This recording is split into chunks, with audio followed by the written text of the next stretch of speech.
Well, we're going to go ahead and get started. I think people will continue to filter in, but we want to maximize the hour that we have with all these, our fabulous guests today.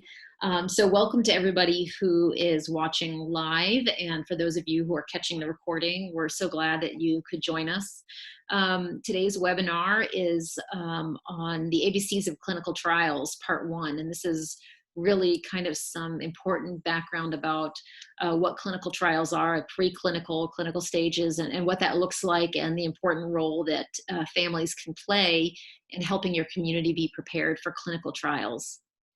I'm Gabi Conacher. I am president and co-founder of Wishes for Elliot and the Deep Connections Project, which is a partnership between 25 rare patient advocacy epilepsy organizations.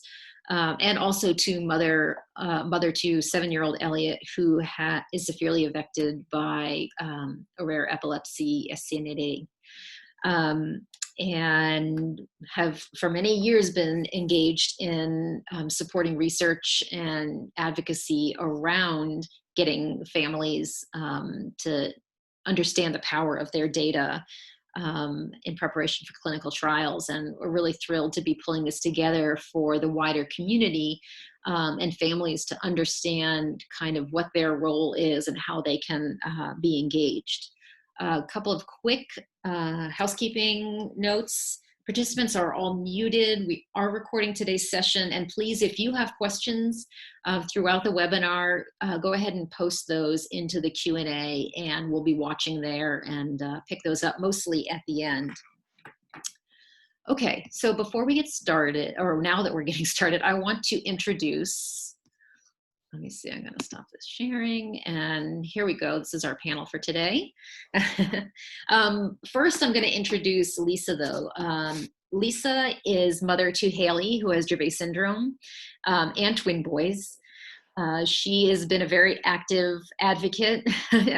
She shut down her own personal training business that she had to be a full-time mom and advocate for Haley. And you know, like many of us, I think early on, you know, Lisa was hoping that those early seizures would just disappear, as, you know, the neurologists say they might, or they might not. Unfortunately, they stuck around, and not until she was 7 did you all get your Dravet diagnosis.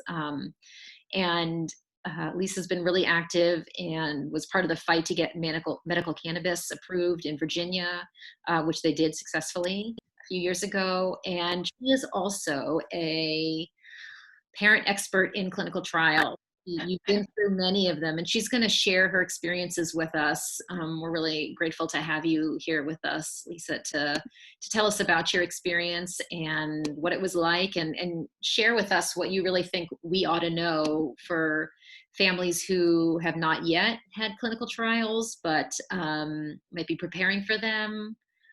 So we welcome your insight.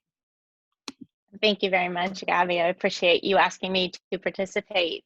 Yes, our journey has been long, as probably many parents that are on this webinar have gone through. And with Haley, her first seizure was at 5 months of age. And we are told it would never happen again, or very rare that it would happen again. Yet a few months or few weeks later, she had her second one, which started us down the path. Our first true neurologist was Dr. Ralph Northam, who is now the governor of our state.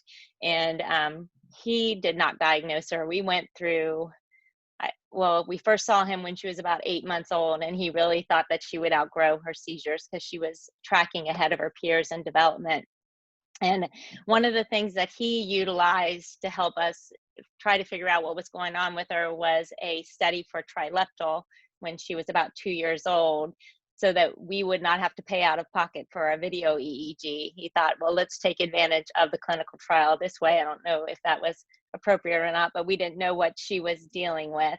Of course, during that stay for a video EEG, she failed to be inducted into it because she didn't have any seizures while she was there. I guess that's called white coat syndrome, when you don't seize when you're in the hospital, but as soon as you get home, they start up again. When Haley turned 2, oh, I forgot to say that he didn't even prescribe her any regular medications because he was so confident she was going to outgrow her seizures. And at age 2 was when things just picked up with Dravet syndrome, and the seizures were twice a week, and then more so, and almost every week. And so we went on to try medications. By the time she was almost 5, she had tried 12 different medication, and those in the epilepsy world know as soon as you fail 3, the chance of the next one working was less than 1%. And so during that time, still undiagnosed, we thought to be taken to Johns Hopkins to try the modified Atkins or ketogenic diet. So when we arrived there, we were going to go for ketogenic, and Dr. Eric Kossoff asked us if we would like to enroll in the modified Atkins study. And we felt like it was a logical progression to go modified Atkins, then full-blown keto. And my background in health and fitness, I was all for a more natural way of controlling her seizures. Unfortunately for us, and during that time period, Haley was on 2 medications that caused her seizures. With Dravet syndrome, it's a mutation in the sodium channel, and 2 sodium channel blocker drugs were what she was on. So she never got control. And despite the communication back and forth, we couldn't figure out why the seizures were so bad. And so she went off the ketogenic diet when she was 5, but she was the only child who failed the modified Atkins and moved on to the ketogenic. I guess that's one claim to fame for her. It wasn't until she was 7 years old that we were finally diagnosed back in Richmond, Virginia, by Dr. Jack Pellick. And with him, he had he was known as the guru of pediatric pharmaceuticals for epilepsy during his time, and he was a wonderful physician. So he kept us informed of anything, and there was never any trials coming down during our time with him.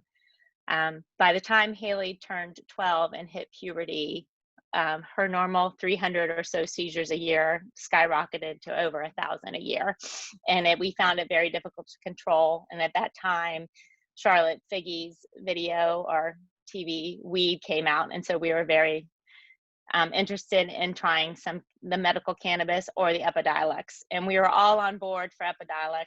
Our doctor was going to have the trial in Richmond, but it just kept getting pushed back, and we just could not wait for Haley to enroll into that study, although that's where we would have gone if that had happened when it was supposed to happen.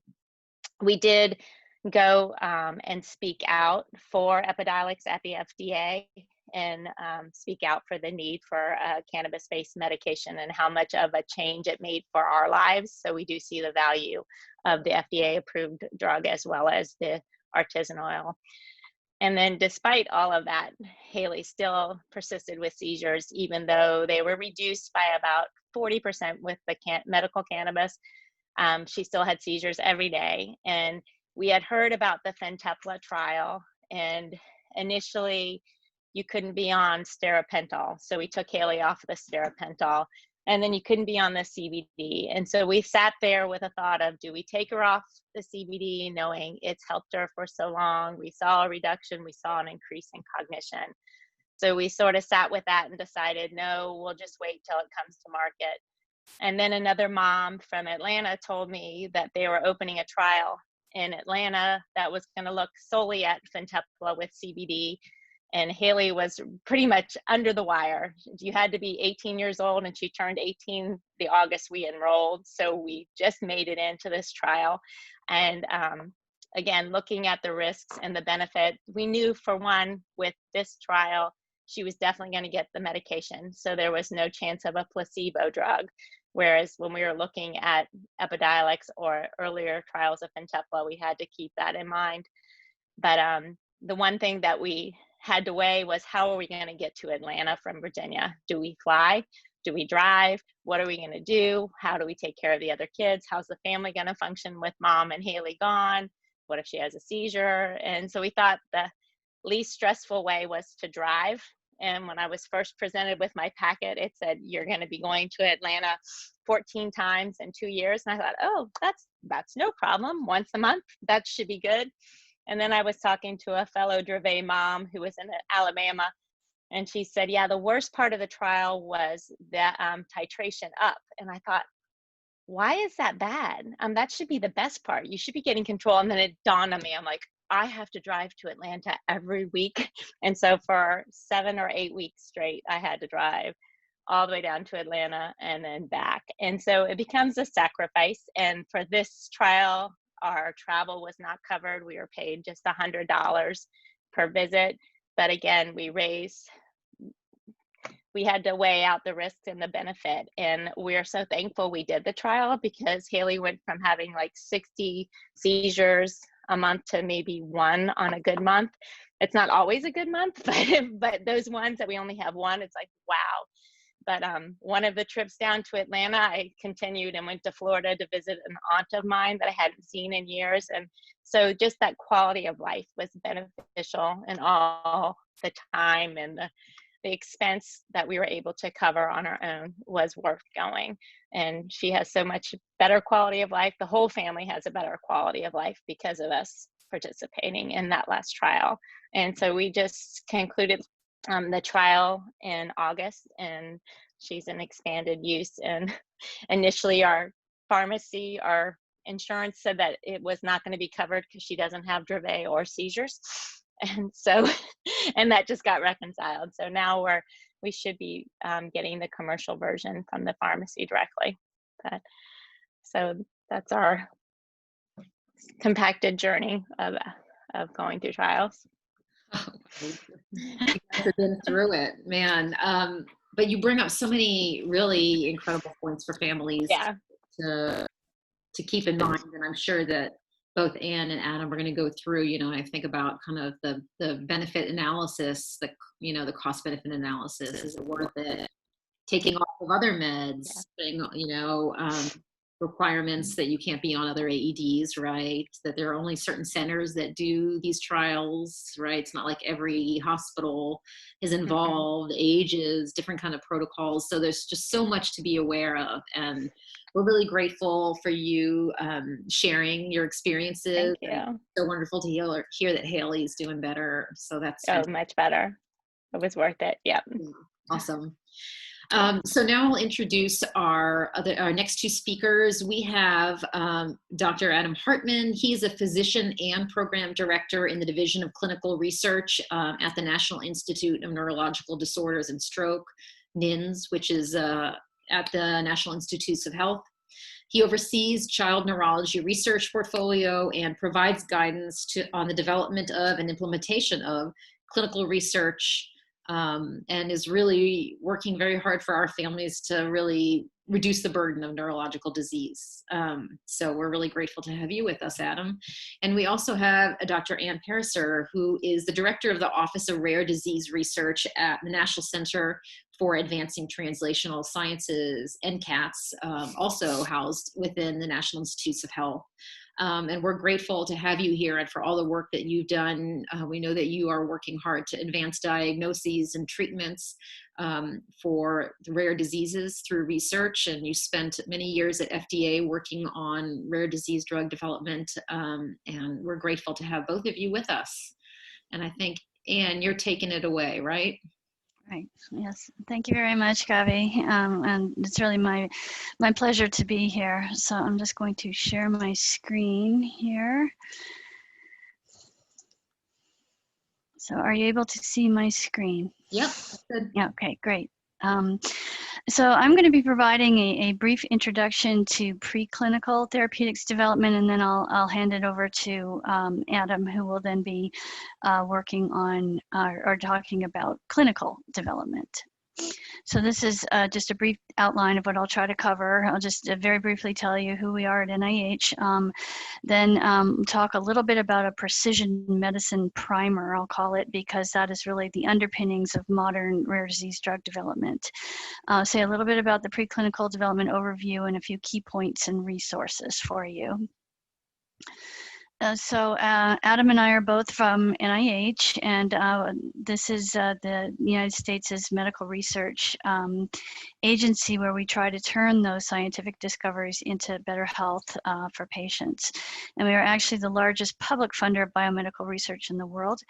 Some of you may not know, NIH is actually a collection of 27 institutes and centers, sometimes called ICs. Some of them you may have heard of: National Institute of Allergy and Infectious Diseases, which is where Dr. Fauci is from, and he's been in the news quite a bit lately. And Gabi, you mentioned NINDS is where Adam works, and I'm at NCATS. So NCATS is actually the youngest center at NIH. It's established in 2012, and it's the only NIH center that is focused on translational sciences. So what translational sciences does is try to translation is the process of turning those observations that are in the lab, even the clinic, into those interventions that improve health. And it's very relevant to our discussion today of the preclinical process. So NCATS's mission, most of the NIH institutes are actually focused around an organ or a disease area, such as neurological disorders or cancer.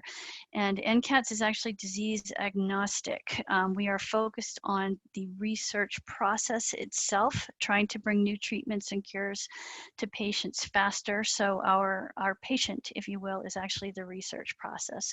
And specifically, I'm from the Office of Rare Diseases Research, and we are focused on accelerating research for all rare diseases, not any one in particular, to try to benefit patients.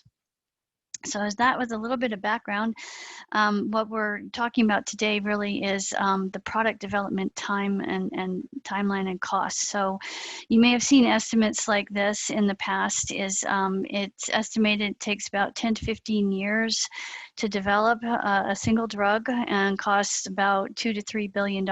So that is really an estimate. Some of them are a little faster, some of them are a little slower, some of them cost a little more, some a little less. But I think what you can appreciate here as we work from left to right is that it's a risky road, and you have to go through a lot of drugs and screens and experiments and research to get to that one approved drug at the end of the line. So this particular graphic is not specifically for rare diseases. It was an overview that was done several years ago, but the concepts are basically the same. So, early on in the preclinical phase, before we even get into human trials, you could screen, for example, thousands of compounds to then select your lead candidates, and then only a few make it into actually trials themselves. So I'll just go a little bit. My area here will be the blue, and Adam will talk a little bit more about the green. So why do drugs fail generally? And generally, this big purple piece of the pie here is efficacy. It's that they don't work. And then about a third of the time, it's because their safety cannot be prescribed under the conditions they're being developed for. So there's currently ongoing research all across NIH, United States academic centers, all over the place. And what we're trying to do is improve this process. And what we really want are things to be more predictable. We want to be better able to predict what is going to work and what is the profile of that drug going to be by the time we do get into humans, to try to increase the efficiency and to try not to have so many setbacks. So that's what we're going to be focusing on. So before I talk about the preclinical process, I just wanted to give you a few words about modern rare disease drug development. So as you may have heard as well, there are about 7,000 or so rare diseases, and probably more than that. We're discovering new rare diseases all the time, about 200 or so every year. And mainly that's because we're now better able to describe the underlying genetics of a disorder.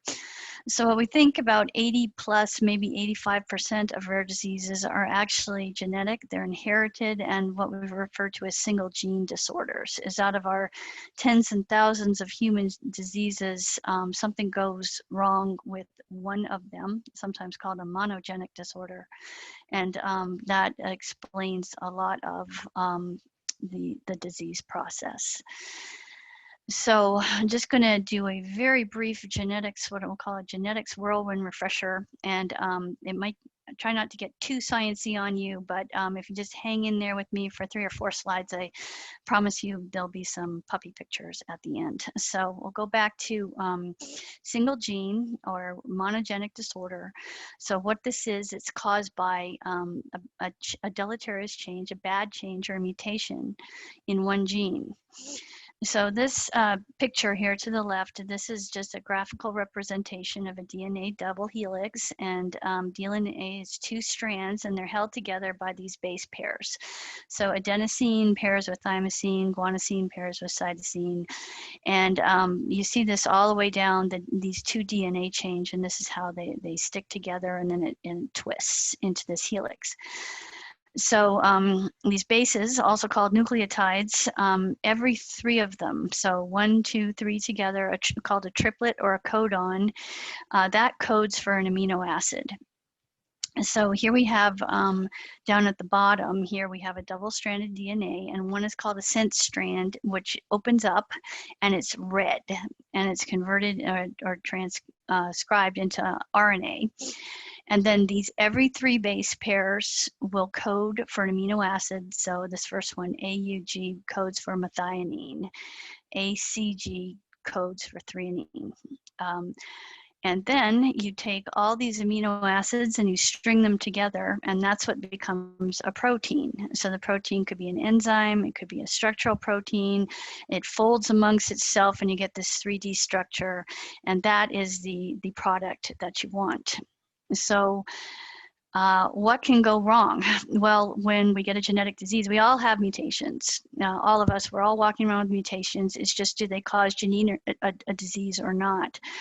So what can go wrong? Well, there are several things that can go wrong, and this is important to the drug development process. I'll just give you a few examples. You could have a change in just one of these base pairs, and since it's 3 of these bases in a row will code for one of those amino acids, if you change one of those base pairs, it can change one of the amino acids. Now, that may not matter, but in some diseases it does. So for example, sickle cell disease, that is caused by one amino acid substitution.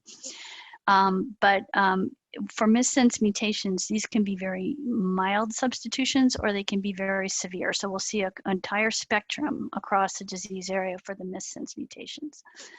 What else can happen? Well, you can have what's called a nonsense mutation. So I'll just go back to my previous slide. This one at the end, TAA. What that does, those 3 together tell the body to stop transcribing this, stop the protein. So what if you had a mutation that converted one of these amino acids to telling you to stop? Well, then you get a truncated or sometimes an absent protein. So these are often severe. You may have had people with nonsense mutations may not have, they may have very little or nothing of a protein that the body needs. We can also have what's called frame shift mutations. So let's say I was to add or subtract one of these bases in here. Well, that whole reading frame shifts. So that can change a whole lot of amino acids, and these 2 often tend to be very severe mutations. So most of these first 3, most of the time, they'll cause a deficiency state, either a little bit of a deficiency, you don't have quite enough of what you need, and perhaps a more attenuated disease, or on the other end of the spectrum, you can have a severe deficiency of something that you need and cause very rapidly progressive or severe variant of a disease. You can also have a gain of function mutation. It's you're having too much or a new activity of something that you don't want or don't want too much of. So these are sometimes called dominant inheritances, and things like progeria, which is a premature aging disease. That, for example, is a gain of function, and there are other possibilities. So why am I telling you all this? Well, the bottom line is it really all comes down to the genes. And you can have many different underlying mutations within one disease, and this will give you that diversity you see within a disease. I think we all know people, you have the same diagnosis, but you can have a very different clinical presentation. But what it also does is it gives us an approach for disease. It is how can we now try to treat this? So these deficiency states I was telling you about, loss of function, well, often we're trying to add back what's missing. So if it's an enzyme, we can try to do enzyme replacement therapies. There are some approved drugs like that. We can try to do a gene therapy where, again, we're giving back something that is missing. Or there are some drugs that are called read-through drugs. Well, let's say you had that premature stop codon I was talking about that tells the body stop transcribing. What if you can just keep going? What if you can keep reading? So something like that could be useful in many different diseases. And then you can also do things like if you understand the pathway that that gene is in. There may be many steps to a pathway. Sometimes you can add before the break or after, or you can subtract something upstream that is too much of something. So what if this mutation causes a gain of function? Well, there are strategies now to try to silence that. So for example, you can make a little piece of RNA that will sit over whatever that mutation is, and it may block it or silence it or bridge it. And things like, we do not actually have therapies for gene editing right now, but this is an active area of research. So gene editing actually is opening up the possibilities of being able, what if I could just go in and change whatever that specific defect is? So these are all approaches that either we have approved therapies in these categories or they are an active area of investigation. So all of this together, what I'm describing here is it falls under what we call precision medicine. So this is an approach for treatment of disease that takes into account that individual variability, that those genes we were talking about, or things like environment and lifestyle. And we're trying to tailor these interventions to these specific individuals or groups with these either specific mutations or categories of mutations, rather than these one-size-fits-all approaches. This is also sometimes referred to as targeted therapy. So what the gene or the defect or the enzyme or the deficiency is doing is it's giving us a target that now we can try to shoot at. We can try to develop a therapy that's going to address whatever that specific problem is. So for rare genetic diseases, that is almost always the approach that is now being taken. Okay, so thank you for hanging in for me, and here's the puppies that I promised. So now we're going to switch gears a little bit and talk about the clinical development and specifically the preclinical development process. So here's that same timeline I showed you earlier about the cost of development, but now this is showing a continuum from basic research through translational research to the pre-IND, then clinical phases over to the right. So this is traditionally represented as a line where you work from one end to the other, which isn't totally accurate, but I'll point out some of what goes on in each phase. So basic research, this is something that actually goes on a lot at NIH and also at academic institutions. And what you're trying to do is you're trying to get more knowledge about the disease itself. So this isn't specifically about therapeutic development. It is really much more focused with the disease, what went wrong, what are the underpinnings of the disease. Translational research is really focused on trying to get from this knowledge here on the left into the clinic on the right. So here are some of the things that go on. And as you go again from left to right, it tends to get more expensive, and I'll explain a little bit why. So one of the first things that happens in early translation is this target identification was talking about. So we need to identify what specifically the mutation is, what's going wrong, and what are some strategies we can do to try to intervene. That can then lead to, for example, molecular screening. There are lots of drug libraries for drugs that we have an idea of how they work. Can you match any of these drugs in the screening to a target identification, or can you make something that might work? And then when you have that, let's say I were to intervene, and at this point, usually we're either doing computer modeling or cell cultures or test tubes. But if I were to intervene with my target, with that molecule, I have to be able to measure whether what I did made a difference. So that's where things like assays come in. If my pathway is to change compound A to B, my assay has to be able to measure that change before and after. So these are sometimes called biomarkers, usually lab markers or chemical markers of some kind that are relevant to that disease that you would then use to inform your assay. So all of these things I'm mentioning here, these are all kind of separate areas of research.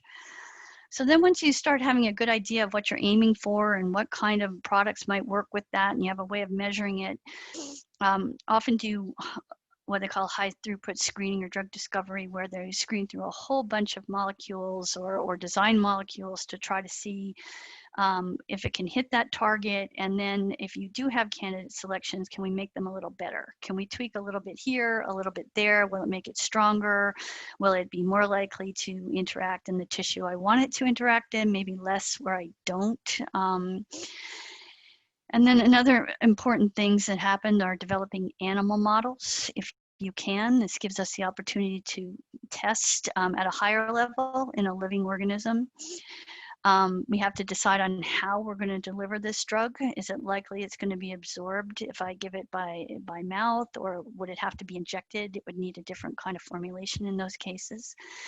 And then going on in parallel here, a little bit different, be things like natural history studies of the disease or looking for clinical outcomes that could later be used in a clinical trial. So all of these are going on, sometimes sequentially, sometimes in parallel, but I think you can appreciate a little bit how many, these are, I'm only naming some of the things, but these are some of the things that need to be done, and each of these takes time. So for example, an assay could take a year, sometimes two, to develop, depending how complicated. Animal models, again, that can take a couple of years as well. So this is where a lot of the time and the expense comes in to the process. And then as we move out of the translational phases and we have our candidates selected now, and we may have had animals we can test it in, and we have a much better idea of how it's going to work. Then this final phase, right before you get into the clinic, are the animal testing for toxicology. So these are really safety tests, trying to see what kind of adverse events that this drug would have on a living organism. And then something called ADME, which stands for absorption, distribution, metabolism, and excretion. You're trying to see how that drug behaves in the body. So I give it to somebody, it's metabolized, or the body gets rid of it. How does that happen? How long does it take? And all of these things go into things like selecting a dose to start clinical trials. Do I know what kind of adverse events I'm going to affect? Because all drugs have side effects. It's just, can we mitigate that? Can we try to make things safer? So all of this has to go on before we can then move to the clinic. So as I just mentioned, it doesn't necessarily go in a line like that. So this is something called the 4D map that NCATS has up on its website. And the purpose of this map, and I put the links here and I urge you to take a look. What NCATS was trying to do was just trying to describe every step you would have to go through to bring a product to market, and they're kind of put into categories here. Drug development can actually start anywhere in this process. Sometimes it starts with the patient. You have a patient with a disease and you work backwards to try to figure out what's wrong and then build up from there. Sometimes you have a candidate drug you think might work in a disease, and then really anywhere in between here. So it doesn't necessarily have to go into that line. We can skip around. We work on different things. We learn what different areas as we go along. We can borrow from other programs.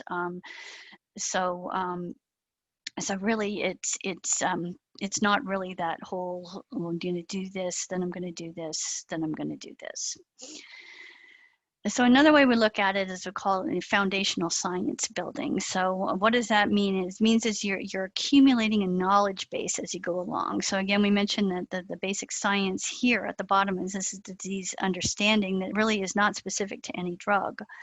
And then we also have our clinical features that we describe, for example, in natural history or registry that can go on here in this translational phase, which is again not specific to a drug. So these are all things that continue on regardless of which program, and can actually be borrowed and moved from one program to another. And then when we're looking at things that are more specific to a program, we're looking at pathophysiology of a disease, or what went wrong in that disease, but how am I going to intervene? So if I gave a drug, how does it work? What am I going to measure? What are the product qualities? And then how do I identify these tests and modeling as I'm working? And then again, moving up the chain to the IND. But all this forms a foundation, and we just continue to pile this information on before we get to the top. So just to line it up with what I mentioned before, here are some of the things that go on at these phases. For example, natural history studies, not specific to any one product. It's about the disease. So you can take registries, clinical outcome assessments, and you can actually recycle these through one program after another. Don't have to reinvent the wheel every single time.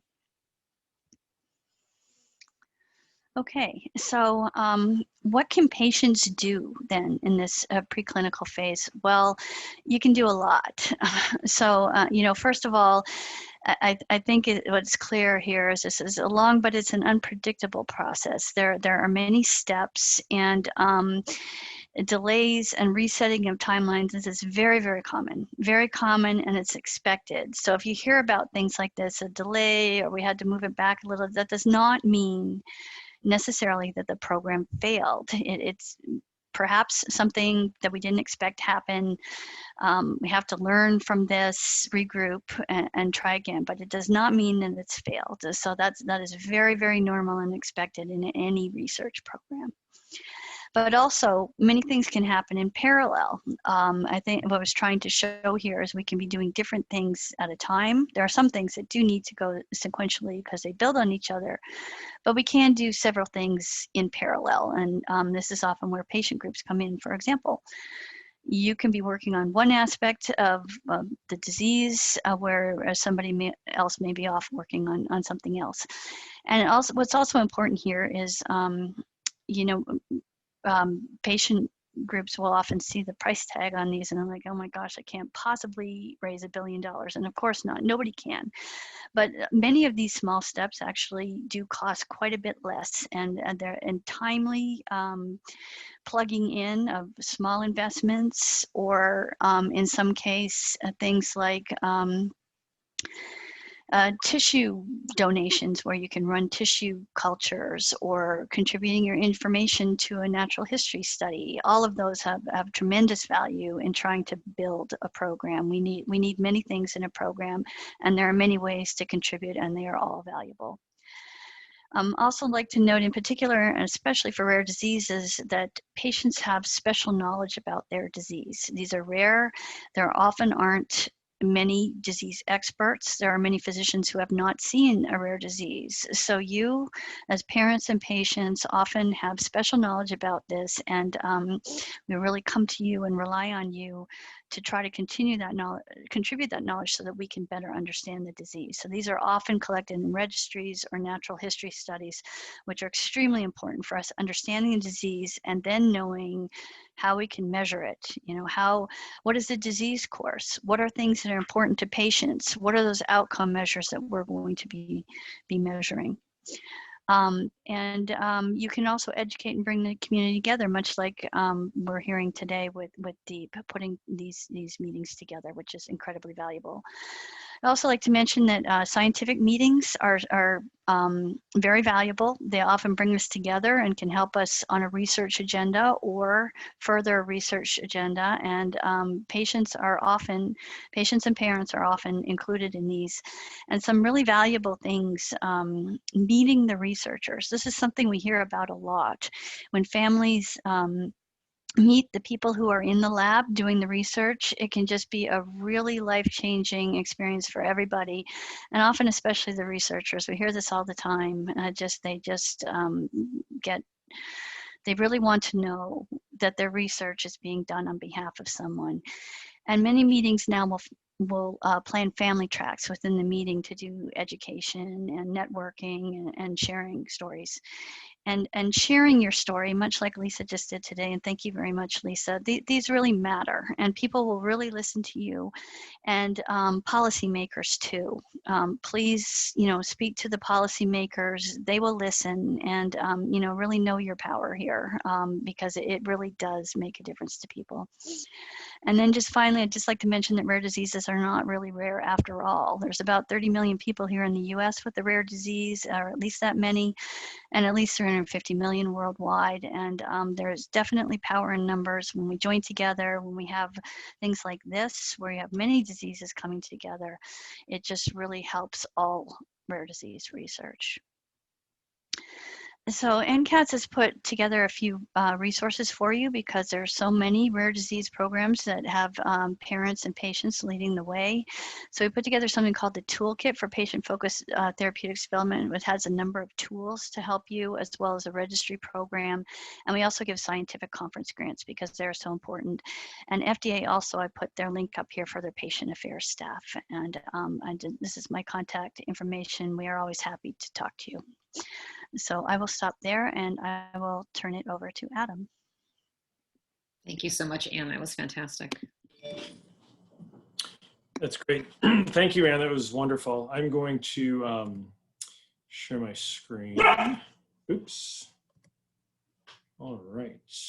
Here we go. Fantastic. So I'm going to talk a little bit about clinical trials, about some of the first part of what, the last part rather of what Anne was discussing. Excuse me 1 second. I think we're all used to dogs and children. The fun of having a new puppy, yeah. All right, so some disclosures. First of all, I'm a federal employee. The second is that I have some income sources that also include second opinion consultations and investments that comply with federal ethics rules. My wife is an employee of Baltimore County and earns some income from Johns Hopkins, and I'm not going to be talking about unapproved uses of medications, foods, or devices. Instead, we're going to be talking about the actual studies. A brief overview of the clinical trial process is going to precede a discussion about engaging participants, and that's you, and talk a little bit about some of the clinical trials language. What I hope to do is introduce you to some of the terms so that when you're engaged in a dialogue with researchers, whether they are academic researchers or industry researchers, you at least have some idea of some of the language that they're using. So buckle up, this rocket's going to go pretty fast. So why do we do clinical trials? And there's really two things that we look for. The first is, does whatever the intervention is that we're studying work? Is there a benefit? We talk about efficacy, which is where, and we're going to get into this discussion a little bit more in a few minutes, where there are pretty strict inclusion and exclusion criteria, who can be in the study, who can't be in the study, versus effectiveness, which really looks at more of a real world setting in the study. And another principle that we're going to discuss in more detail in about a minute or two is that the control groups who you use to make that comparison for the intervention really help define the boundaries of what those results can show.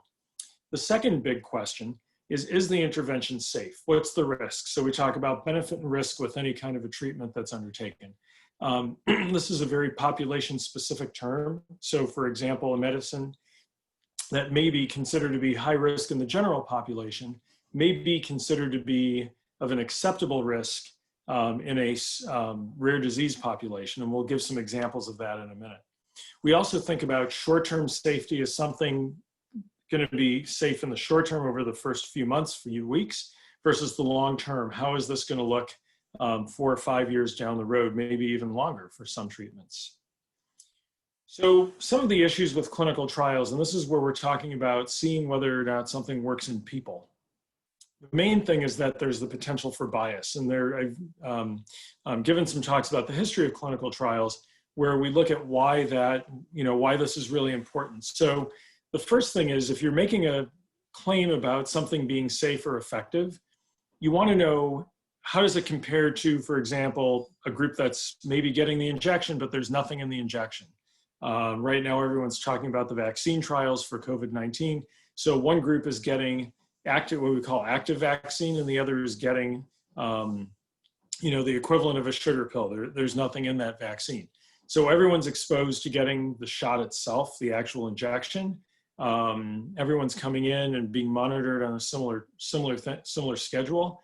The only difference between the groups is that one has the active drug, if you will, and the other has nothing. So you hope to be able to wash out any differences between the groups or any unidentified, what we say, unidentified confounders that may mess up the results or may serve as an alternate explanation for the results by introducing a control group and assigning people to groups in a randomized way.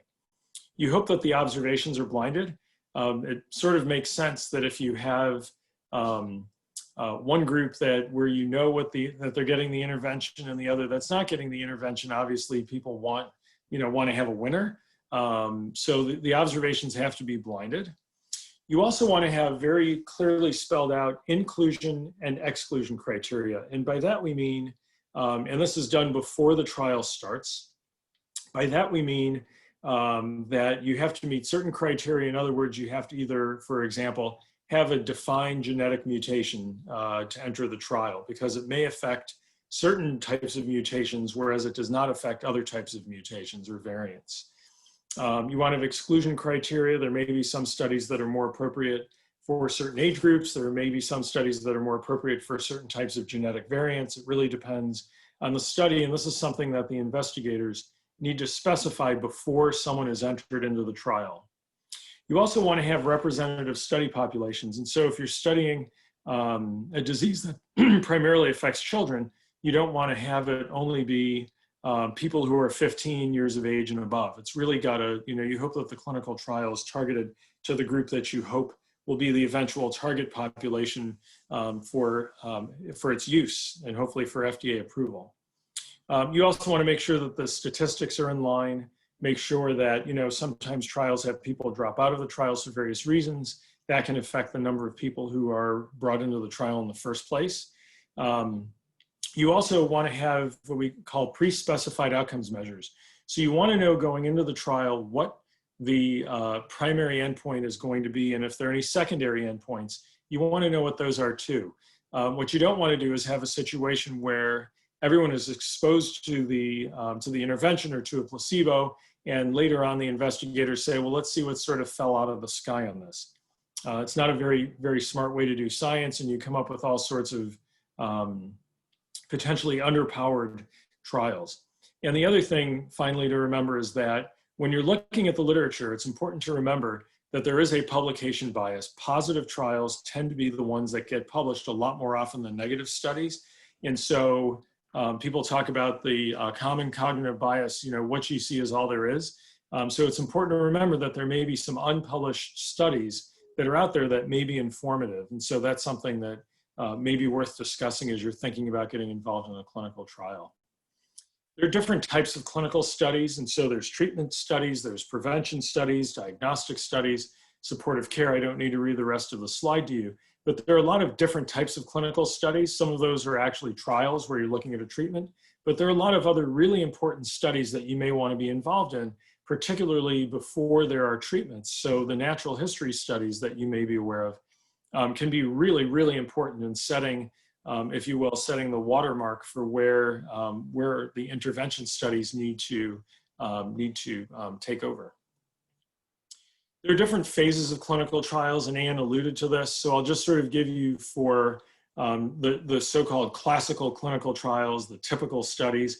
These don't always apply to the rare diseases. In the rare diseases, we may not have 100 healthy people who are willing to volunteer, who need to volunteer. It could be that you have a very limited clinical population.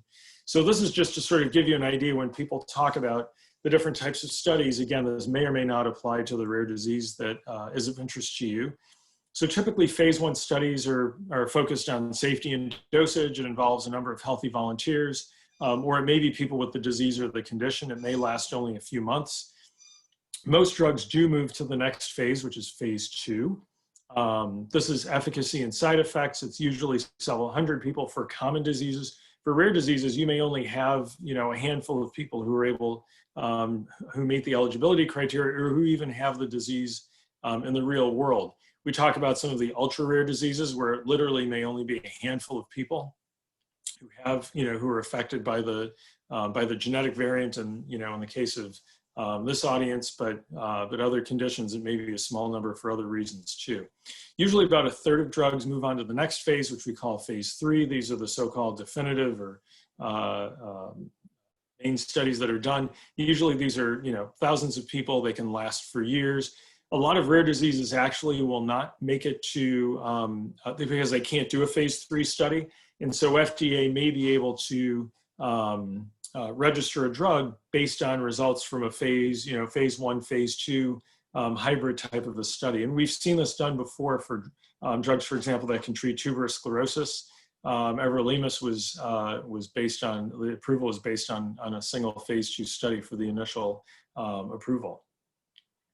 Phase 4 studies, this is something that you actually may see in the rare disease population, where they're looking at the post phase 3 trial, the post, the larger issues about safety and efficacy for more long-term studies, or how this works in people who maybe were not eligible for the initial study for the inclusion and exclusion criteria.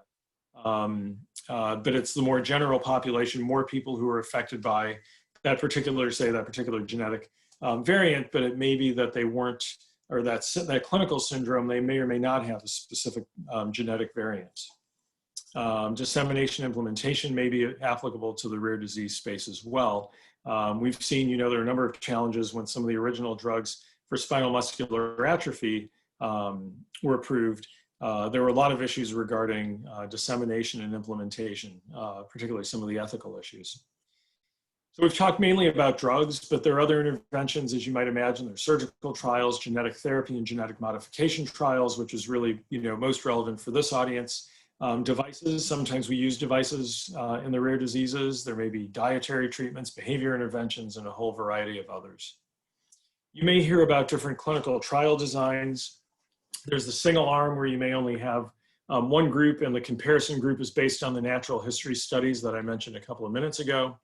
There may be parallel designs where you have one group getting the intervention and the other group getting the placebo. You may have a crossover where those two groups may change. So this wouldn't be something you would do necessarily in a genetic modification study, but for a drug study, you may do that where you have the, one group is assigned to get drug and then placebo and then drug again. And the other group is placebo, then drug, then placebo again.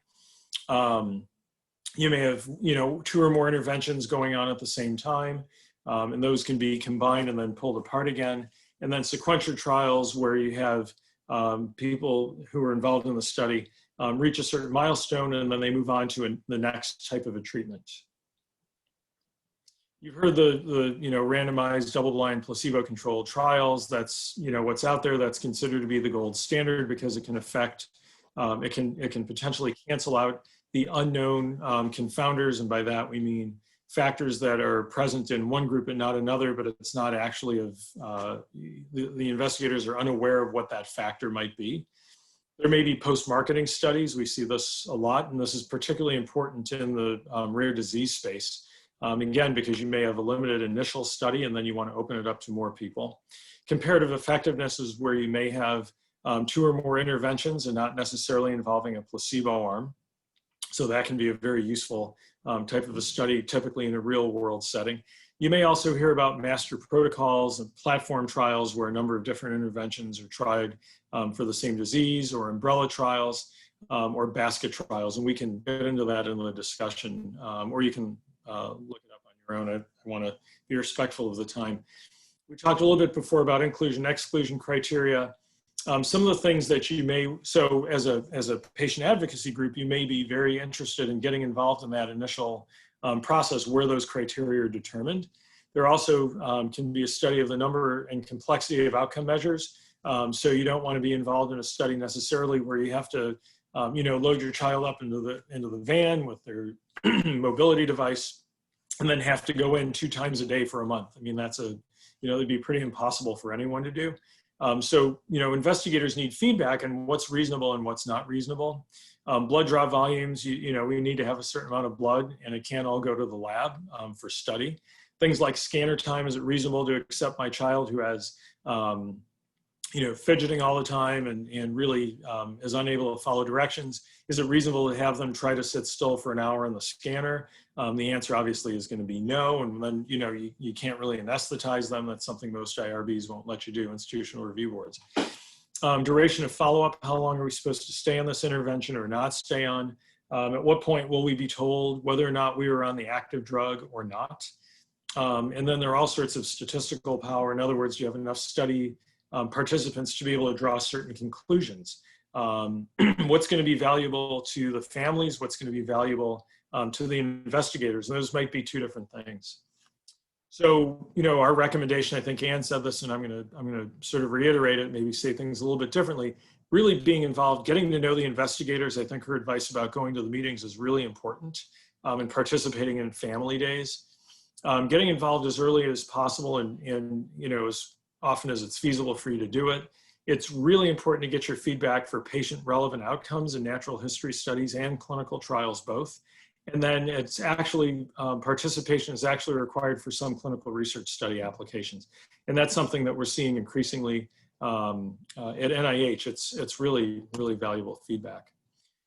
Just a brief word about consent forms. You're going to be, when you enter a study, you're going to be asked to sign a consent form, which is required to make sure that you understand what you're getting into. And it's also required to make sure that you understand what the potential risks are. One other issue that comes up with consent forms is whether or not your data are protected, you know, the data about you, your child, your family's genetics history. Those are all important questions to ask, and that may vary from study to study. One good resource that you may want to look at if you're thinking about getting involved in a trial is to go to clinicaltrials.gov. Registration of trials is now required for NIH clinical trials, and it's required by a variety of other agencies and organizations. And so you can try to find your, you know, your particular disease or condition. You can look for, you know, it's location specific as well. So I think I'm going to finish up there and hand it over back to Gabi, because I know we have a number of questions that have come up. Yeah. Thanks for participating in this webinar. Terrific. Yeah, you guys, thank you so much, both Ann and Adam, for sharing. I know it was a lot to get through in a quick amount of time. And, you know, we're grateful that you have other resources that you shared that will help. And now, Adam, you just did an hour-long talk on this topic. And so we'll link to that as well if people want some more extensive deep dive into that. I'm going to start pulling up questions, but Lisa, I'm curious if anything came up for you as you were listening to that you reflected on and made you recall things about your experiences with clinical trials with Haley, if there's anything you wanted to say. Well, I know that, thank you, the Dravet Syndrome Foundation does a lot with the natural history. So we did a lot of filling out of the natural history studies for different researchers throughout our times that we would go to the clinic. Our Dravet syndrome has a biannual family and medical conference. So we always participated in that, and we got to meet the researchers there. So we did have a lot of input with researchers and medical facilities. We did that. The clinical trials website is someplace where I send a lot of people when they were asking about how well she was doing, how can I get involved? So that is definitely something to look for and go to see what's open and does it fit your disease class, because we are associated with other families that don't necessarily have Dravet syndrome but have a rare epilepsy. So those were two things that really came up, but the patience of it, knowing, and just, yeah, keeping your eyes open, just weighing the possibilities, and that you're doing it not only for your child but for those ahead of you.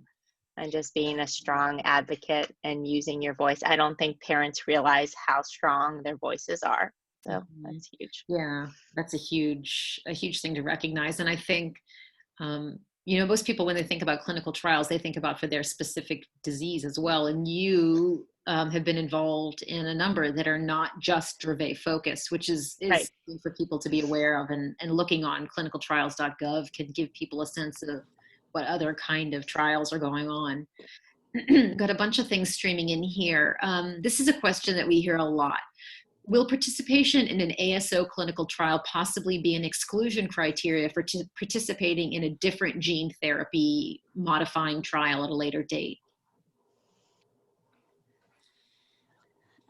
Yeah, Adam, I don't know if you want to tackle this one, or I can try. Go ahead. Yeah, I think so. So what I've been told is that so obviously it's up to the team. It depends a little bit on the mechanism of depends probably specifically on the ASO. It's really up to it really is up to the sponsor and the investigators. heard that for SMA, there are some, not only additional gene therapy trials, but some of the drug therapy trials. Those have been considered to be exclusion criteria for some of the newer trials. So that, this is really, and this is something that families really grapple with, and we hear this question a lot. It's a really, you're sort of left with, you almost feel like you're left with a choice that you don't want to make. And so I think that part of it depends on knowing what specifically for spinal muscular atrophy, what specific subtype they have, how affected the child or young adult is, what the likelihood is that something else, the one thing we heard at the very beginning was, well, when's the next drug going to come out? And so do we have that amount of time, knowing the natural history of the underlying condition or disease? Are we going to be able to wait another year, or do we need to do the best we can right now, and then, and then sort of move on from there? So it's a really individualized decision. It's individualized based on family preferences. It's individualized based on the natural history, so the patient preferences. It's individualized based on what that proposed second treatment is going to be. At some point, I can tell you, I've talked to enough people in the field, there will be combination trials where people are going to say, actually, we want you to have been on that first drug or gene therapy, whatever it is. And then we want to see if this other drug will then, sort of mop up the rest of whatever that first one didn't. So there's a lot of, we could go on for a whole hour about that, but it really is and the investigator community, who I talk to, SMA is not one of my specific diseases, but I do talk to people in that field quite a bit. And we're going to see this happen with the epilepsies as well, and with a variety of other diseases. They're very, very well aware of what those limitations are, and the tough position that families are in. I don't know, Anna, if you wanted to expand on that at all. Yeah, no, I would have said the same thing, but just the initial trials are often a very straightforward population without complications. But as the drug development process goes on, sometimes they may open it up to different populations as well. So, so even if the first trial may not be eligible, as they're trying to test a product in different situations, it's possible it may open up. But as Adam said, it's very, very individual. Yeah, and I think that's a really important point to make, that nobody can tell you that being involved in an ASO trial will not exclude you from future ones, because they don't know. You don't know until the other trials come about. So that's something for families to be aware of and take into consideration. And similarly, talking about gene therapy kind of things, is it common for pre-selection of patients for a clinical trial to happen before or during the observational phase of the gene therapy or modifying trials?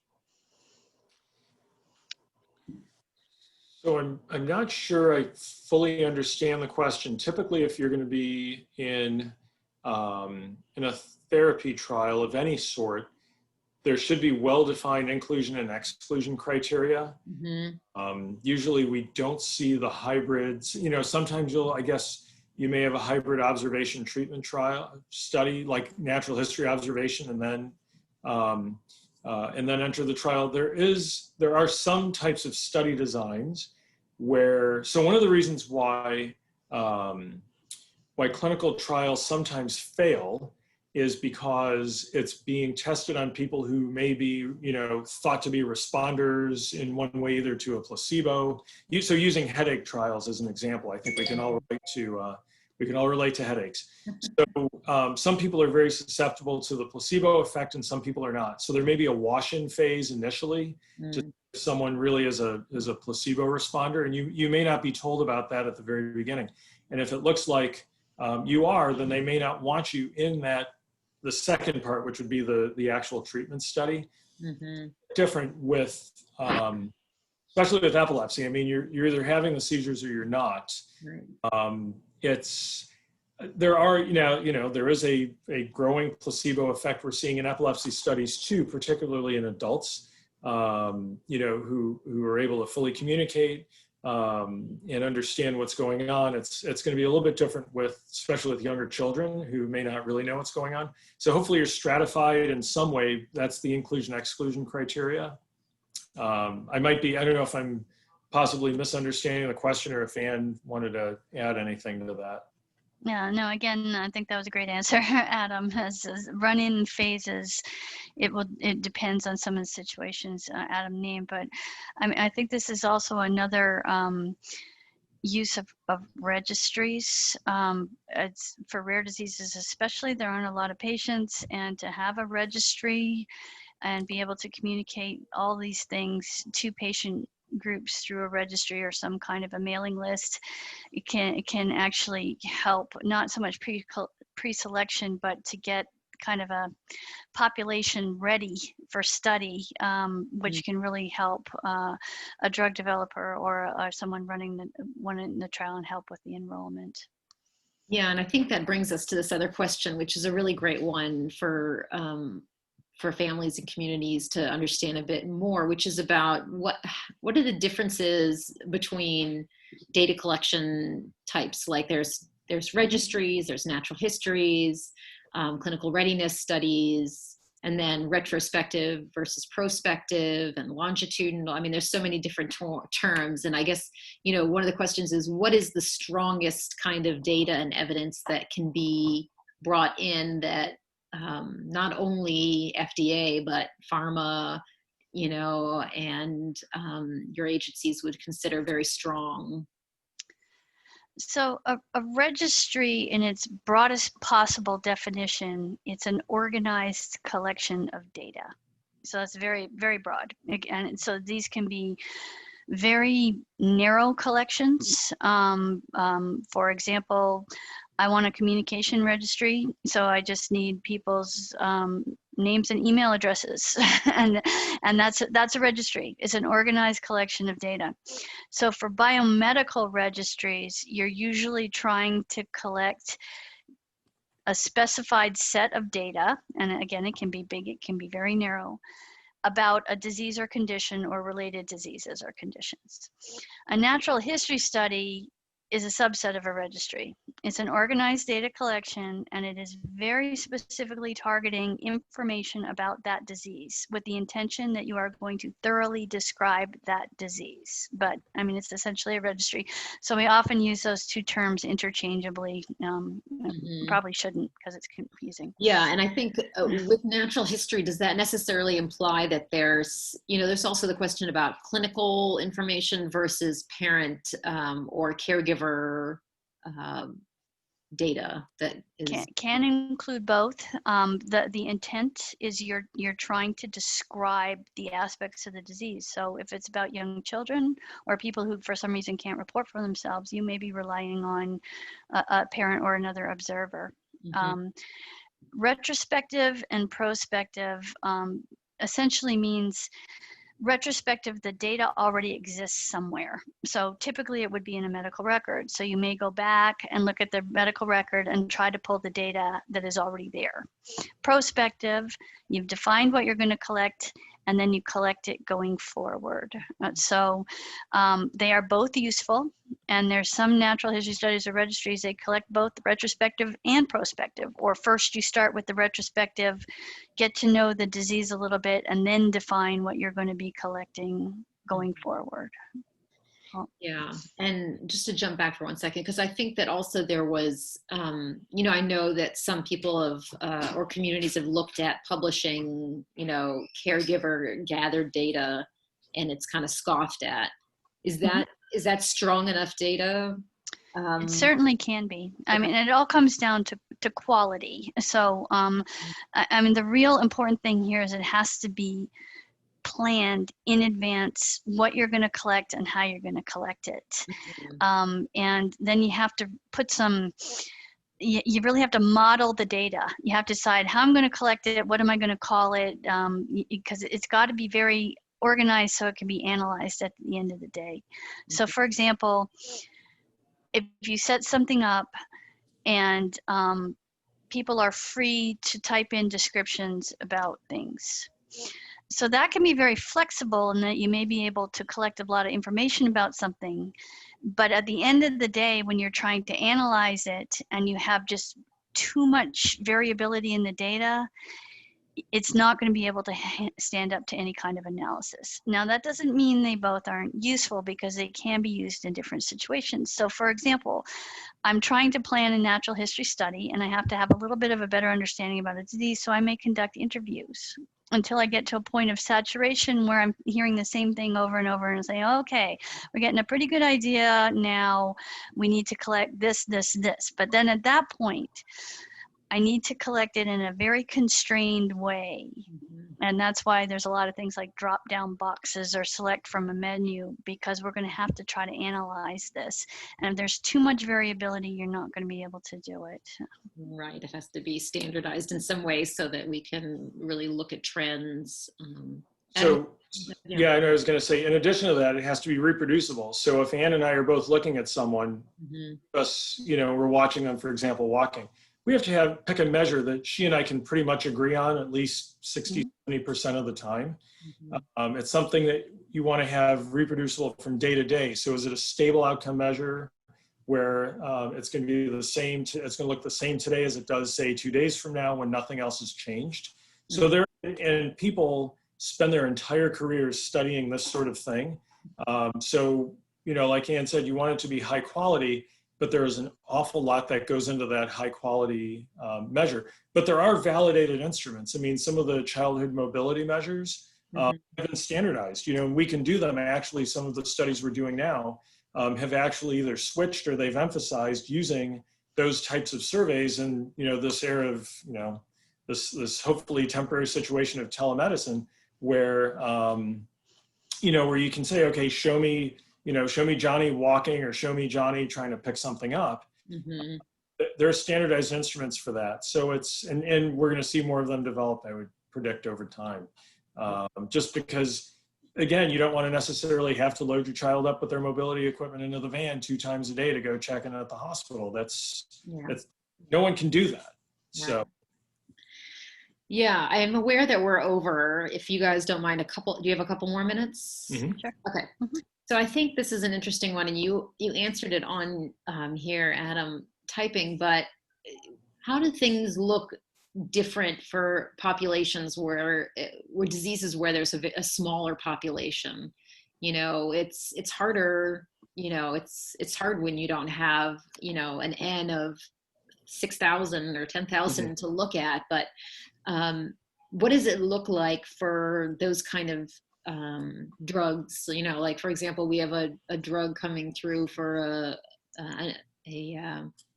for a genetic disorder that's got maybe 400 patients, right? How does that look different than doing something that's for muscular dystrophy or So you pick the outcome measures that are going to allow you to do that kind of a small study. I mean, you may have only 10 people in a given study, and that, there's a practical element to that. I don't know, Ann, if you want to comment at all on what FDA is doing with some of the rares and ultra rares. Yeah, so most of the time you want to get to statistical significance, because that gives you a certain amount of certainty that something didn't occur by chance. So that's where often the numbers and the modeling for you expect a certain magnitude of an effect. So I'm going to need this many people to show that magnitude with maybe a little bit of a fudge factor. So that's hard to do with rare diseases. So there are basically 2 things you can do. You can live with less certainty, or you can have situations where there's a higher magnitude of effect, so you wouldn't need as many people.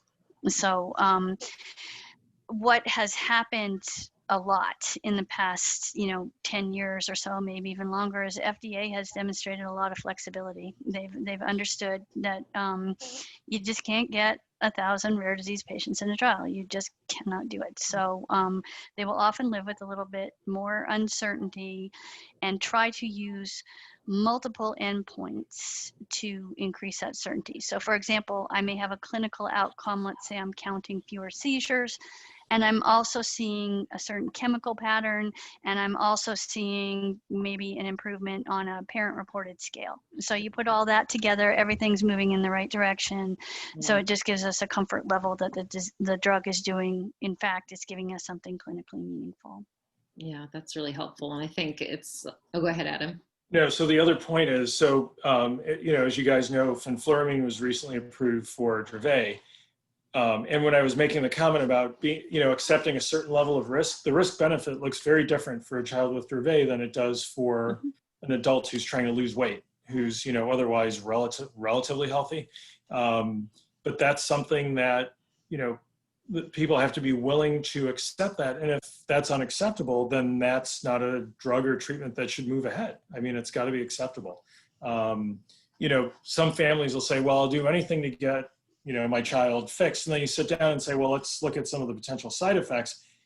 And this is something that should happen well before the study is designed, so that you're set up, like Ann said, to optimize those endpoints. And you say, if a certain number of children exhibit a certain side effect, that's unacceptable. That's where you've crossed that red line. So you have to draw those red lines before you start collecting the data. Not because once you start collecting the data, and if you're not blinded, then also, we all are aware of human psychology. We all want things to win, and that's understandable.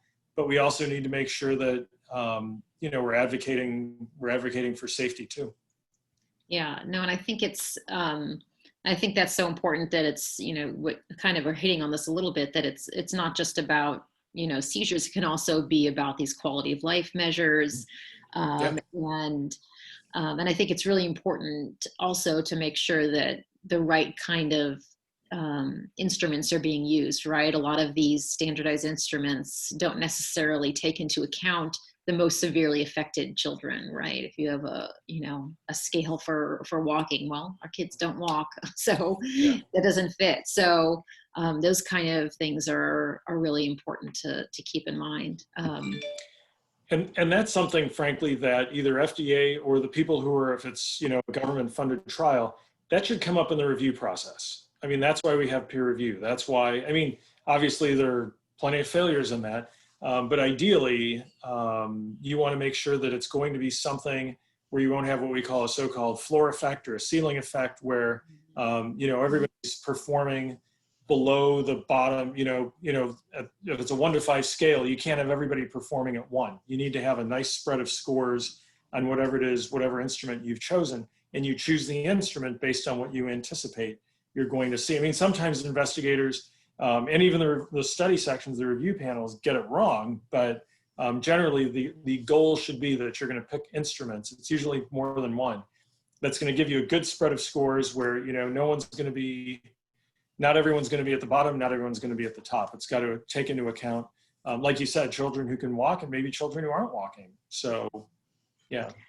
Music motor is just an example. Yeah. And this is where natural history studies can be so valuable, because you will have a good understanding of your population and be able to hopefully validate those instruments on the population before you start the trial. Yeah, absolutely.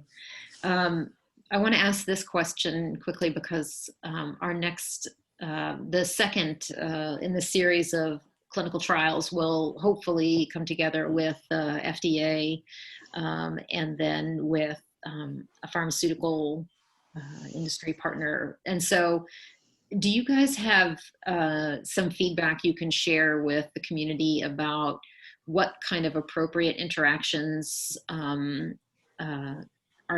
should be happening between industry and patients in the community that they're creating drugs for? And things around data collection, recruitment, and either direct communication or indirect communication. Yeah. And I know that's your space. So. Well, yes. So the more communication, the better, and we certainly strongly encourage that. But it really is at the discretion of the companies. However, I think most companies that work in the rare disease space appreciate how valuable the patient-parent input is all the way along the process, and understanding the disease and some of the things Adam mentioned, what's acceptable to the patient community in a clinical trial.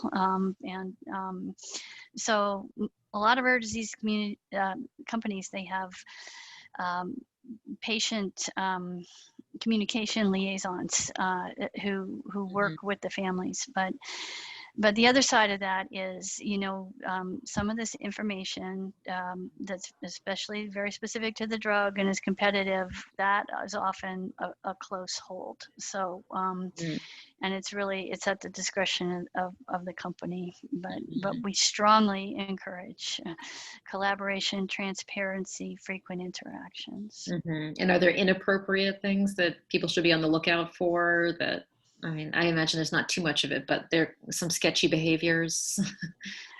Well, I suppose most of it falls within the balance of what you already know. I mean, reaching out and asking for inclusion and for meetings, and most of the time, I think companies will do that. Yeah. And they will meet with representatives and things. Often.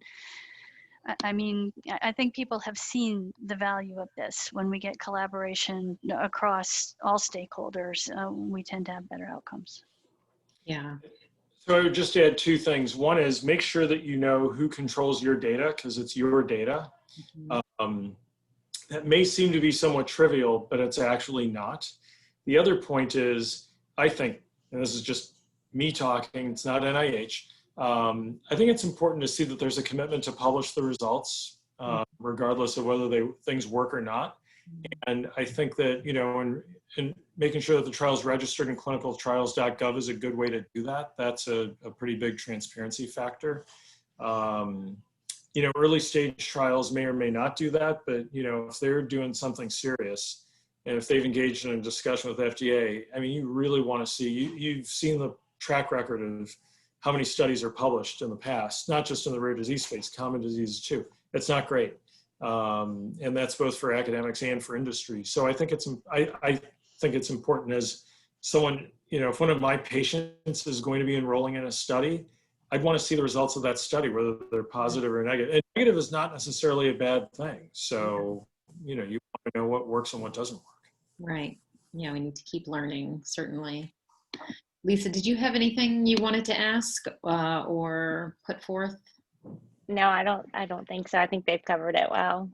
Yeah, no, this has been really fantastic. I think, one thing that I know comes up in the rare disease space is that there are often, for one disorder, there are multiple groups. And I don't know if you have guidance on how to bring everyone together. Do you, anybody? Yeah. Well, right now what comes to mind is Haley, during the trial, she started when she was 18 and she's now 20, functions at a 4-year-old level. And so I know that this is an issue across all epilepsies, and more than just epilepsy, several diseases, because people are living longer because of the medication and the clinical trials. And how do we reach those adult practitioners to explain our children, and also to prepare them for the tiger moms like us that have been driving our children's care. And so I think that has been something that a bunch of moms in the Dravet world, also with LGS and some other, trying to pull together. And how do we get these, adults that aren't really adults, how do we get them to interact? So, and also to have trials that go for these adults, because they look at Dravet syndrome as a pediatric condition, and then the clinical trials cut off at 18. Right. But they still have Dravet beyond 18. And we were so fortunate just to slip in before she was over 18. And I'm so grateful that we were able to. She may not be with us if we hadn't, because the seizures were so bad. So I just think that's just such a blessing we were able to do that. So, yeah. So there are organizations that are interested in this whole issue of transition of care. That you probably know, your organizations probably know about. The American Academy of Pediatrics has a strong interest in this. The Child Neurology Foundation has a strong interest in this, and there are others too. So it's a critical. I have a lot of teenagers in my clinic, and it's who's going to them. You got to find the right person to take them, because you know they're not run-of-the-mill temporal lobe epilepsy people. They've got a whole host of other things going on, and that's important, really. Yes. And dealing with the family, because I think you're going to get a lot of strong advocates that aren't used, and the doctors aren't used to parents who are have a voice and say, wait a minute. Mm-hmm. So I think that's going to be a learning process for everyone. Mm-hmm. Yeah, and maybe we just close with quickly, if you have any further advice about, you know, a lot of these registries can be time consuming and very difficult for families to kind of commit to putting their time in. Is there any advice you would give to families about, you know, why this is one of the most important things they can do, is share their information, their data, their experiences? Is that for me? Anybody who wants to. Well, I would say, you know, when we entered, you know, when Haley had her first seizure in 2001, that we Googled for what Dravet syndrome was, or, you know, looking for what was causing her seizures. And there was just so many things that are unique to Dravet that should have popped up, and it wasn't available. So I look at, when you're putting out your natural history, you're providing the data for someone down the road. So yes, we were not fortunate enough to be able to be diagnosed soon enough, but I think that gap of not being diagnosed has made us a stronger fighter and more knowledgeable and more appreciative of what is out there. So I think just keep going forward, you know. Sorry with the phone ring. But yeah, I think that taking that time to do that helps the future, and there'll be a better outcome for those in the future. And you've just got to appreciate where you are with your child, and everyone's on a unique journey, and just be thankful for where you are. Yeah. Adam, Maria, anything to add? Well, I think the importance of this information cannot be overstated. By the time you get to a clinical trial, what you want is predictability. You want to know the full spectrum of the disease. You want to know that your measures are appropriate, and so and to completely represent a disease, there's just considerable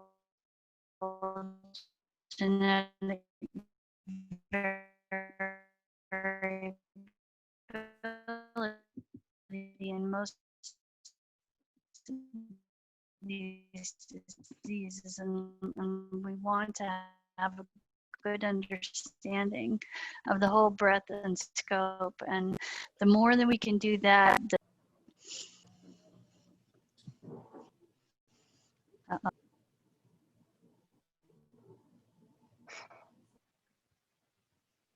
Sorry, I don't know if it was that cut out there at the end. Did everyone hear it or not? No. Okay.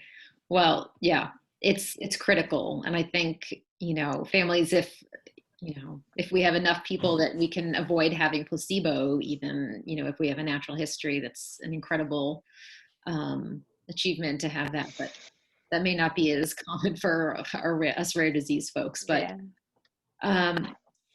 any last words? But I would just say, yeah, being in the placebo arm may not be a bad thing. I mean, we've seen, you know, adverse outcomes and all sorts of things. Mm-hmm. And I've actually heard people say in the placebo arm. So it's, okay. I mean, that's why we do these studies. There has to be something called where we really don't know whether something's going to work or not. Right. We'd like to think it does, but it doesn't. A lot of the time it doesn't. And there may be some safety issues too. So I think you have to be at that point where you have an understanding of whether there is equipoise, and if there isn't in your mind, then, you know, maybe you're not a great candidate to be in that trial. The people who are proposing it have to be able to convince you, I think, that we really don't know the answer, and that's why it's a worthwhile investigation. You're going to win some, you're going to lose some, but you want to make sure that there's at least a reasonable chance that you're going to learn something from the study. Mm. Yeah, we hear people talk a lot about not being in the placebo arm, but I don't know. I'm not sure. If I had to get put into a trial, I think I'd want to be in one where there's at least a flip of a coin chance that something's going to work or not work, and I'll be assigned to either one of the arms. But we don't want it to work. But that's that's the whole reason we do clinical trials. That's a great perspective to share. Thank you so much for sharing that. I think that's a great place to end. That there's no bad place to be in a trial because it's all about learning more. So I'm aware of the time and really grateful to all of our panelists for sticking around to kind of really dig into this issue because I think there's so much to learn. And, we have another in the series of clinical trials coming up. It's not yet scheduled, but, with hopefully with pharmaceutical and FDA, and then a final one that's going to be a panel of families talking about their experiences with clinical trials, all different kinds of outcomes.